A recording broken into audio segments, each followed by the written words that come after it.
Hi, and welcome to How's It All, the show that offers you tips on how to breathe new life into your space.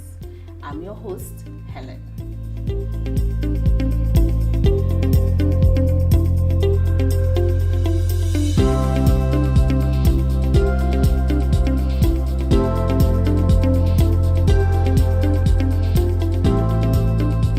Today's episode is a continuation of what we began last time on decorating tips for first-time homeowners. We continue with tip number 6. Decorating contrary to the architectural style of your home. I will break it down.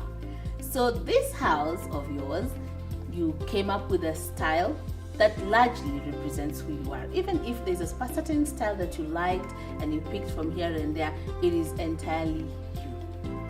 Now, if your house, let's say, is a traditional home, it would be very odd for you to go ahead and put very modern pieces of furniture.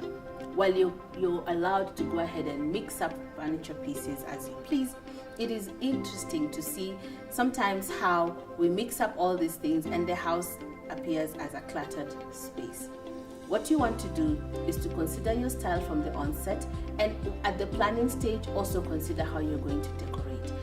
So if your home is largely a modern home, there is nothing wrong with you mixing up traditional furniture pieces.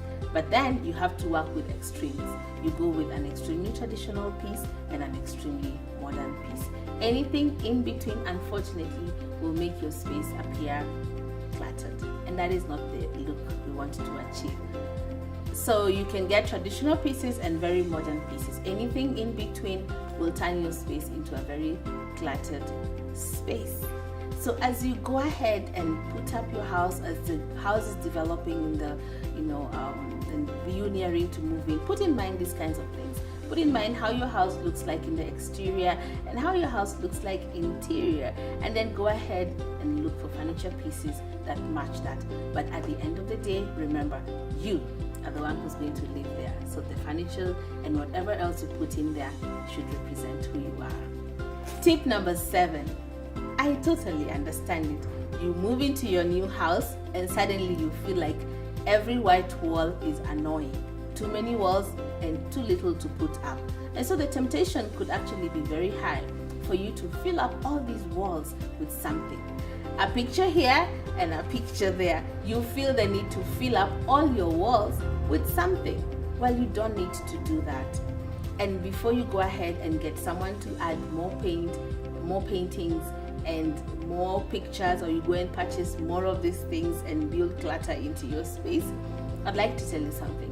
Our eyes actually appreciate when there is some white wall. White wall spaces within your home allow your eyes to rest. And so look at your house and identify the walls that you really want to highlight, and that's where you put the pictures, because pictures are not just additions to your house to make the house look warm and beautiful and give it character, but pictures are also conversation pieces. So not every wall can actually be accessed by whoever is in the room and begin a conversation, right? So here is a piece of liberating truth.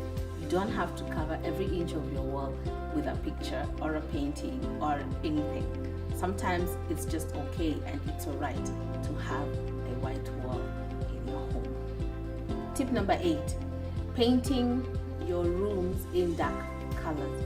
Dark colors have the effect of warmth. They make a room feel warm. But if the space is tiny and what you want to achieve is a feeling of airiness or what, you can actually choose a color that you love and perhaps have a diluted version of the same. Lighter versions of the colors of your choice will allow you to achieve a bigger space kind of feel if the room is not that big. If you really want to have a space that feels large, then white is your best bet. White or other neutrals. But painting your space dark will definitely make it feel cramped and make it feel even smaller, even when it actually isn't. Tip number 9. So you have artworks and you have identified the walls where you want these artworks to hang on, but then you hang them too high.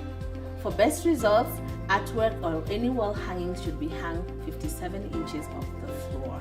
So that will allow you to easily see what's on the wall and even enjoy it, rather than straining your neck to see the artwork that is hung close to the ceiling. That's not what we want, is it? Tip number 10, ignoring skill. So your house is done and you move in and you have these tall, ceilings, you have high walls, but your furniture is standard size. Now what that does, it immediately makes your furniture feel like dwarfs in the space, and you begin to feel like, I need to go and replace my furniture, I need to buy other furniture, and rightfully so. So if you have tall walls and high ceilings, you might want to consider seats and chairs with high back that matches the size of the house, thick arms or high back, or even larger seats, because then they fit in the space appropriately and they make the space appear inviting. But if your house has low ceilings, then you need to go for standard height furniture. Consider this every time you go shopping. Don't just buy anything, because if you buy furniture that is too big in your low ceiling house, then your house will feel claustrophobic, and that is definitely not the look you're going for. So have fun and enjoy your home. Congratulations, you have achieved a wonderful milestone. I believe you're going to have a warm home and enjoy it with your family. Until next time, goodbye.